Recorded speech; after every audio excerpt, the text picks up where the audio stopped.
front of me is DOOGEE Note 56 Pro, and today I would like to show you how you can switch on or off auto rotation.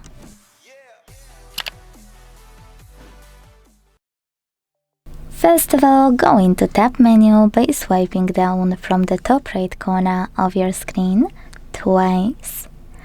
Now look for Auto Rotate shortcut, and when you're ready, click on it. As you can see, mine is on. If you wanna switch it off, tap on the same one until it's black. If you wish, you can also go into Devices Settings, scroll a tiny bit to choose Display section, and scroll again to reach this switcher next to Auto Rotate screen. This way you can also enable or disable auto rotation on your DOOGEE. Thanks so much for watching. If you enjoyed this video, leave a like, comment and subscribe. Bye!